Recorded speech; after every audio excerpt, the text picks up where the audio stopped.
What's going on? Welcome to Real WW Talk. I am Erin. I'm Candice. And I'm Rikki. Ladies, I realize I'm sounding very up here right now. I was like, it's like a Mary Poppins thing. I was going to join in, but I don't have the range. So I'm just going to be in the background going like this. Go, Erin, go. I realize I'm very up here, but we're kind of like in this slumpy part of winter. Like, you know what I mean? Like, we're only midway through February, but like so far away from the excitement of January 1 and goals. And we're not quite at spring yet. Yeah. And Valentine's Day was this week, so I'm just not even going to talk about that. Maybe that's why I feel like it's the slumpy part. It's like, well, I think, the gyms have probably cleared out. Just those resolutions are on the shelf for some. So we're dealing with the guilt of that. But yeah, it's a lot. Yes, I know. Okay, so that this is not the most depressing episode we've ever recorded of Real WW Talk. We're reframing, we're changing things around. Let's talk about today what we do to wake ourselves up out of a slump. What do we do to re-energize ourselves when maybe our motivation is lacking? Right? Because we'll all go through parts in our journeys where like motivation is like, it's just not even there. So how do you keep going when you don't feel like doing it? What does this look like for you guys? I was thinking about it because I've had so many different times in this past year where you're just like, I am just not feeling my best. And I was, I tend to start off, I've been really, really big on self-care, and for self-care, what that looks like for me is putting pen to paper and writing out some of the thoughts that I have, whether positive or negative, and kind of letting them go. But getting it out, because I was keeping a lot of stuff bottled up inside, and that can make me stay really depressed or down. Sometimes getting it out of my head and getting it down on paper is not only a form of self-care, but a way for me to turn the page literally. It's like I write and then I turn the page. So I really have been wanting to get back to writing and have been getting back to writing to help me kind of get out of the slump of what I thought this year was going to be. And, realizing that it was kind of what I wanted it to be, but there's still some changes that I'm still going to have to make, and that's okay. What about you guys? That's the first thing that came to mind for me. Okay, Rikki. I think I usually start, if I'm in a slump, by going to like my cookbook. I have a really nice collection of cookbooks that I think sometimes they're high up on a shelf in my kitchen, and sometimes I think I just don't think of them. I think about all the internet resources and bloggers, and there's a lot of wonderful resources online, but I think there's something nostalgic about going to my cookbooks and opening up, finding something maybe tried and true, or finding something new that I want to try within my like range of things that I'll try, and just going to the store, like old-fashioned food prep, and making sure that I have a plan. I think along the lines of writing things down, I think having a plan as far as what exactly I'm going to eat this week. Is it going to be, it's sometimes easier to get something that's already prepared from the store, or getting something that's easy from the store. But I think there's something different about cooking a home cooked meal and having it ready to go for the week. I think for me is kind of varying things up, because I realize like I get in a slump because I'm just doing the same thing over and over again. And so maybe a little bit to kind of what you're saying, Rikki, is like, I got to change the routine up. I got to do something new. I've probably been meal prepping the same thing, or I've been having the same breakfast, the same lunch, the same dinner, and I need to switch things up. I need to maybe switch up where I'm doing my work, if I'm able to do that, or I need to switch up my walking routine. If I always go in one direction in a loop, I need to go the other direction in the loop. Like really do things to kind of, shake things up for myself. That's generally how I try to approach that's just because I've been eating, eggs for breakfast for 6 months now. No wonder I feel like nothing's changing, because nothing's changing. Yeah. Mhm. Because I think all of the things that we've said kind of ties into the concept that I think Weight Watchers talks about, which is like, give yourself a win. And Mhm. Mhm. a win can look like a lot of different things. It could be getting things out of your head. It could be trying a new routine. It could be shaking it up. A lot of times exercise for me in any shape or form is a way that it's a win for me, whether it's a 5-minute walk or a 10-minute walk or getting on the bike. And one win can become 2, can become 3. And before you know Mhm. it, you're out of that place of like, I don't know how I got here. Because I think when we focus too much on the negative or on what's going on around us, it can be hard to snap out of it. And we need that literal thing to snap us out sometimes. And Mhm. it's that action that I'm hearing us talk about. It's an Mhm. actionable item. It's not just thinking about it, it's doing something. Yeah. Because nothing changes by hoping it'll change. Mhm. Yep. You got to Yep. do it. You got to do it. I think sometimes when I'm in that phase of really wanting to change or wanting to mix things up, sometimes I'm more willing to do things that maybe I didn't want to do before. Like I think last weekend I went to museums in DC with friends, and it was so nice to walk around and to just see something new. And that involves some activity. Like it involves being active, walking around, going up and down steps. And something that I wouldn't be doing on a typical Saturday if I was just staying at home. And so I think if to get out of that funk, sometimes it's saying yes to something that I wouldn't always say yes to in that season. Mhm. Rikki, when you came back from that trip, did you find yourself feeling different inside? Did you find yourself feeling like maybe a little bit lighter, or maybe your thoughts were a little bit different or anything like that? Yeah, I think I was a little more encouraged and uplifted. Like I had the steps on my tracker without having to, change into yoga pants and go outside for a walk or turning on exercise videos. So it was different, a different way of engaging in activity, but also just it felt good to get some vitamin D and just be out and be around people too. I think sometimes when we're in those little funks where we just want to be alone, be at home, whatever it may be for you, like it's encouraging to do something different and say like I'm going to do something that I would normally choose to do on this day so that I can get in a different mood. Do you all feel that even the need to do this to kind of break ourselves out of a funk, have you thought about what role the culture or what's going on around us, Valentine's Day, and the expectations you're supposed to either be really happy or doing these things, or the new year, you're supposed to have become a new person and changed all of your routines? How have you been able, or have you been able to kind of silence those outward pressures, and not internalize them? Because that's something that still is tough for me. It's tough because I still have this thought that the grass is always greener and everybody else is succeeding in insert whatever thing that they're doing, Mhm. love, life, weight loss. They're doing so much better than Mhm. I am. And that gets me into that place that I have to pull myself out of so much quicker. So I'm Mhm. trying to develop some routines and some tips to get myself from even getting this far Mhm. down sometimes.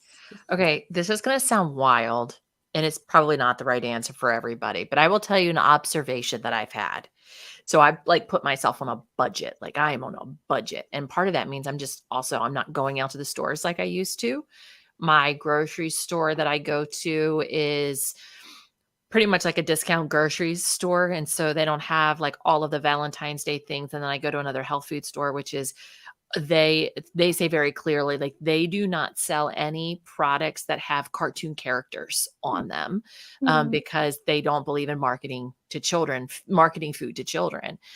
And so I had to go into a store, I would call it like a conventional store, and I walked in and I was like, wham, with the Valentine's Day stuff.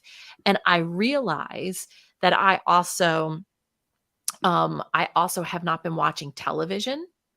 I have not had very much time on Facebook and on Instagram. So I'm not saying that the secret is cut yourself off from life. I'm just saying that I've realized I've actually stepped back from a lot of these things that used to feed that. And I went through this season where normally Valentine's Day would be a little hard for me, actually not even really worrying about it because I wasn't hit in the face with all of the marketing for it that Mhm. like, hey, you don't have this type of a thing.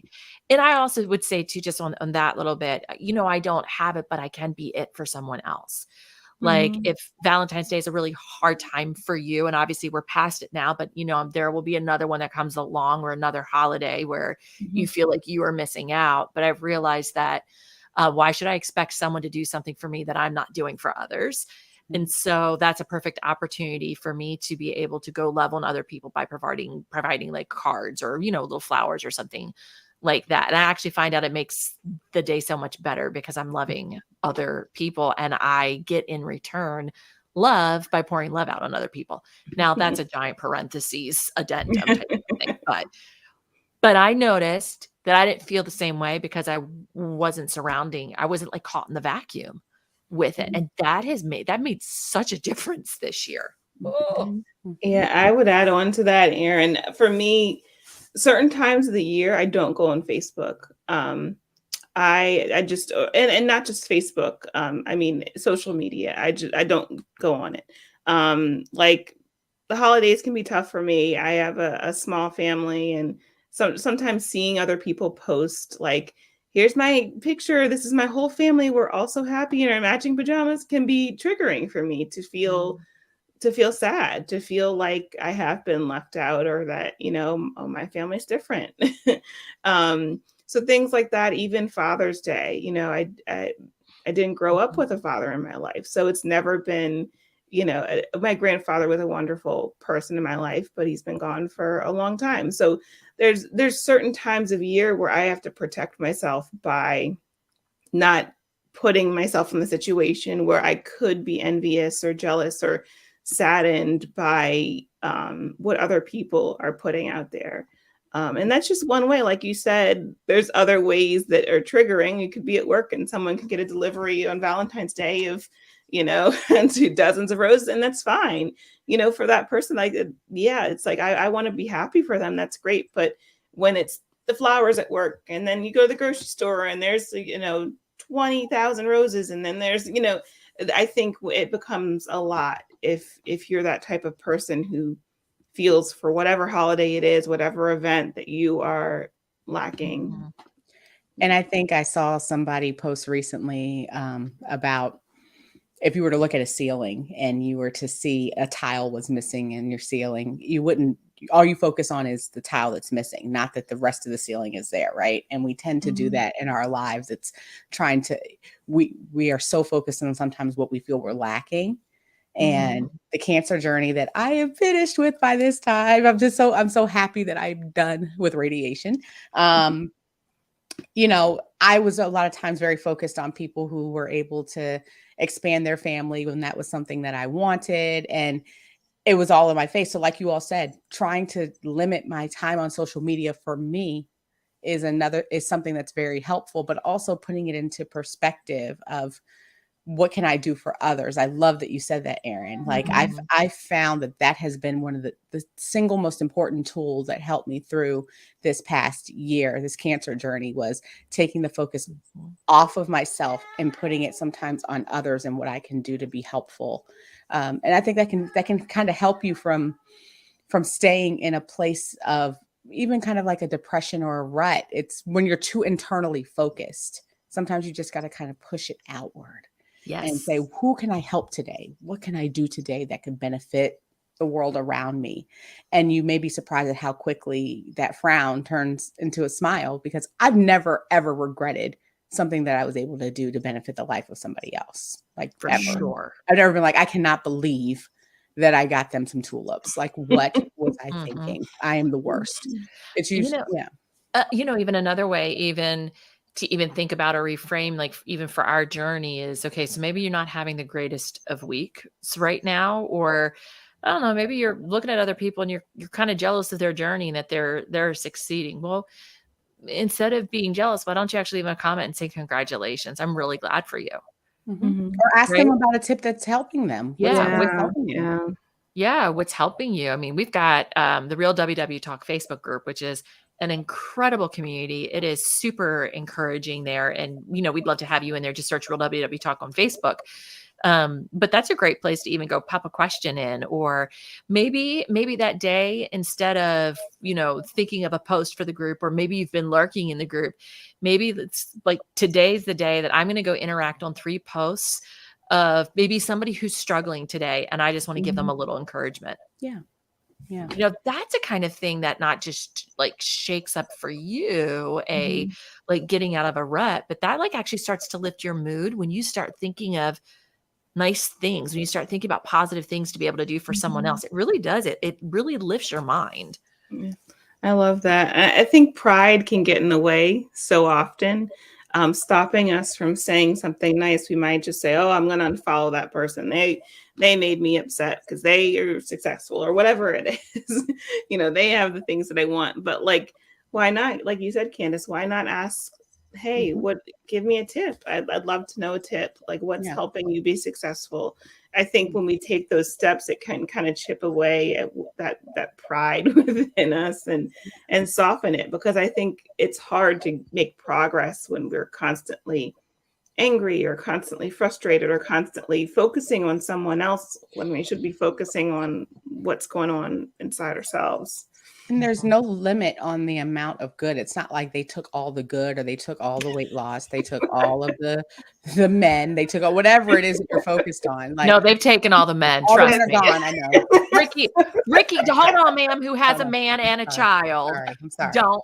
That is true. They are all gone. And that is, and I took who took a man over 6 foot off the market. They're all gone. Darn it. But I think that you also find that, I know that that's something that's been true for my nature, is that when I feel like I've succeeded maybe in one way, I'm more than willing to share, what's been helpful for me. It's not like I'm like, nope, you stay over there and suffer. Hope that you stay fat all your life. I'm not going to tell you what I did. Like, no, I'm going to be like, hey, I did this recipe. It doesn't mean that it's going to work for you, but it's that, like you said, it's more that pride that you have to put to the side, or to look inside and say, what is it about this that's making me feel this way?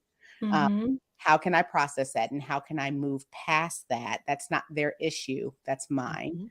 And I know that I can get out of this. Like, this isn't something that I have to hold on to. And it's a hard thing sometimes to be a grown up. I'll tell you that. Sometimes it's hard to, just because it sounds nice. I sometimes want my 5-year-old self, who I told you comes out a whole lot, who wants to pout and say it's no fair and wah, and run.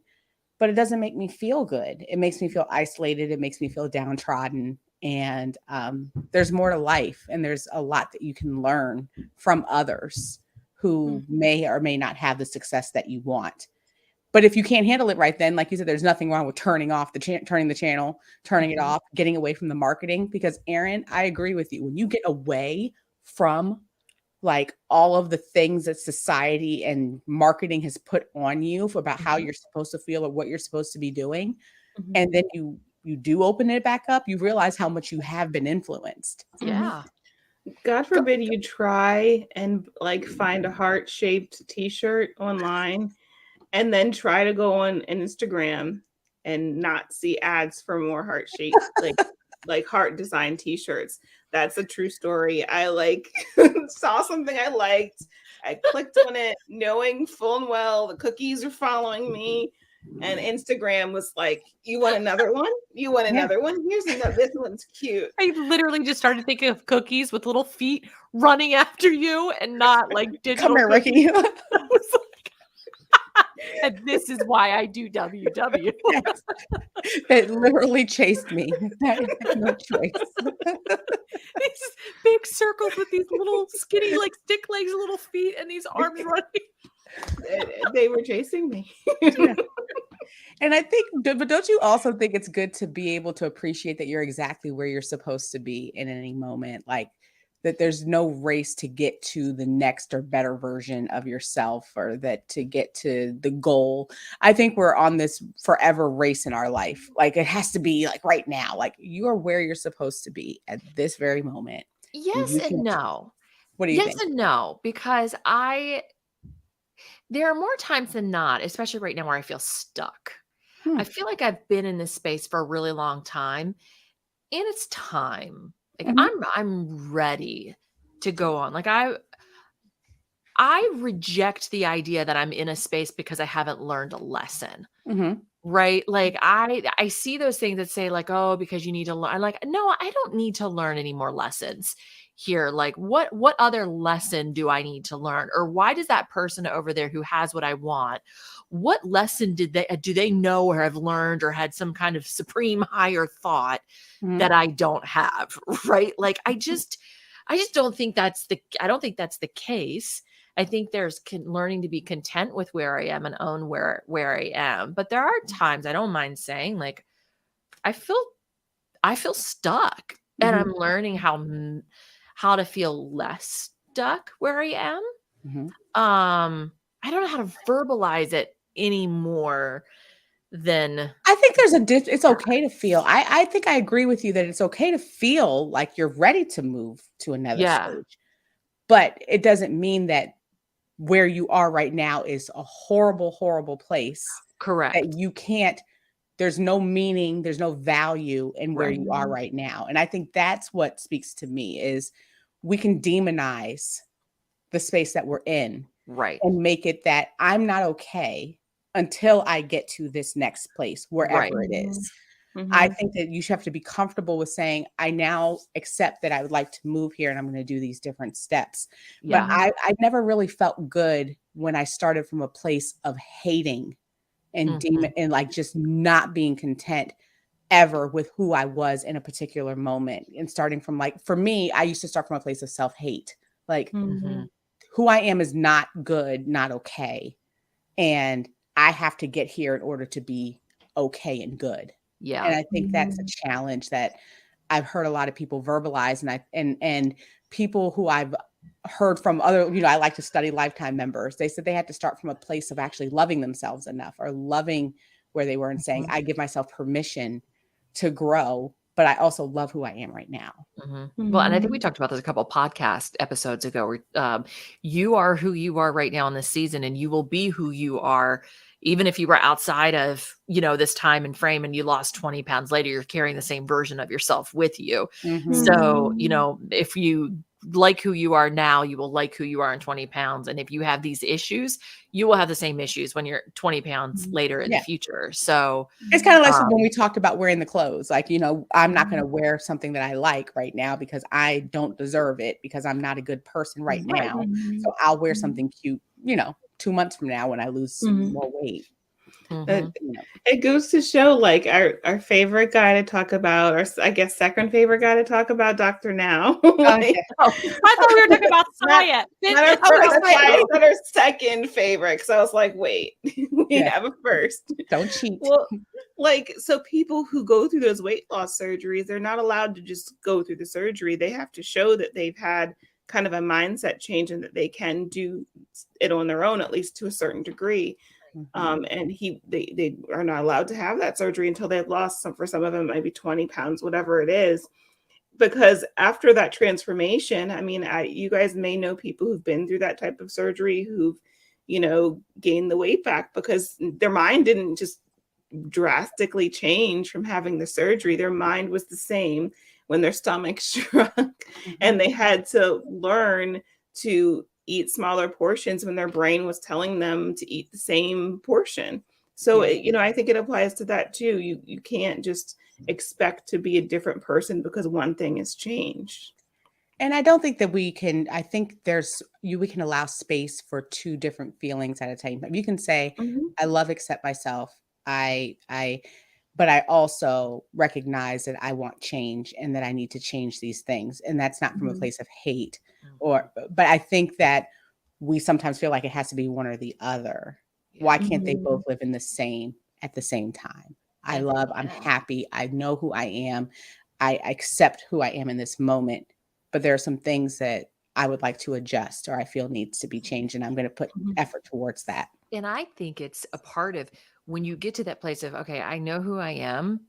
And these things here that need to be adjusted because they no longer serve who I am. Mhm. They're Mhm. incongruous with this person that Mhm. I am now. Previously, where I made this dual space where we could kind of share in the space, Mhm. really those things were actually winning. But now I'm in the driver's seat, and no, this doesn't serve me. This doesn't serve me well here, and it's not going to serve me well with where I want to go. So it's time to, shed that. It reminds me of Atomic Habits. I'm not identifying with those anymore. Like, I'm identifying as someone who's healthy. I'm identifying as someone who's making different choices, someone who goes to the gym, maybe for 2 minutes a day, but I go to the gym every day. I think about that story they told us about a gentleman who went to the gym every day, and it started with 1 minute at a time. Like, that Mhm. behavior shift came from him internalizing who he was. He was someone who went to the gym every day. Yeah. Mhm. And change is okay. Mhm. And change does, and me, as in the past, I've said I'm the most change averse person that I know. I do everything that I can to avoid change. And then it was plopped on me in 2022. It's like, no, you're going to deal with change. You're going to understand how this works. Um, but embracing that process of letting go of things that no longer benefit, making space for the things that do, and accepting the newness of who you are can be a beautiful thing if you let it be. Mhm. And I don't think we talk about that enough, because we talk about the scary aspect of it and the fact that we don't know what that's going to be. And it can be beautiful. It can be wonderful. Mhm. And just because you don't know how it's all going to turn out doesn't mean that it's any less wonderful, because that's where I was stuck. Is I've always known what it felt like I knew what it felt like after Valentine's Day, or what it was going to feel like in February after I gave up on my goals. Like, I was like, I know what this feels like. Getting used to, oh no, I actually did the thing, or I did these other Mhm. things is Mhm. something new. You're giving yourself permission to win. Gosh, what does it feel like to win? I Oh, don't know. Why don't I try it this time? I always know what it feels. Good news, even if I lose, I already know what that feels like, and I know how to bounce Mhm. back from that. Erin, So, that's big. Say it again. Mhm. Give myself permission to win. yeah. Mhm. Yeah. So as we talk about though, what are things that make us feel good and what are things that we do to make ourselves feel good? Give yourself permission to win. Maybe Mhm. what's something new that we can give ourselves permission to try?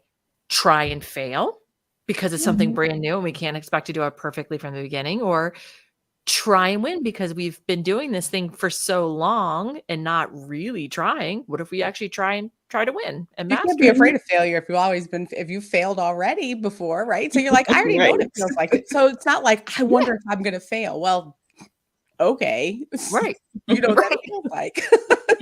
That's actually, I think that's a great, like, you know what? I already been failing all this time. So what if I try something different? What's new? Right.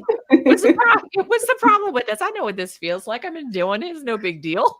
But I keep going back to that what is it? Marion Williamson. It's our light, not our darkness, that scares us. What if we win? Like you said, that's Mhm. that's light. What if it's okay? Right. What if it Mhm. does work out? And we're like, Right. I don't know. I don't know about that. That's a little too positive. Right. Why don't we just see next year? We'll just don't hold your horses. Just see. Yes. All right. Well, that's gonna wrap it up for us this week. By the way, one other place where you could go to feel good too is on WW Connect. Mhm.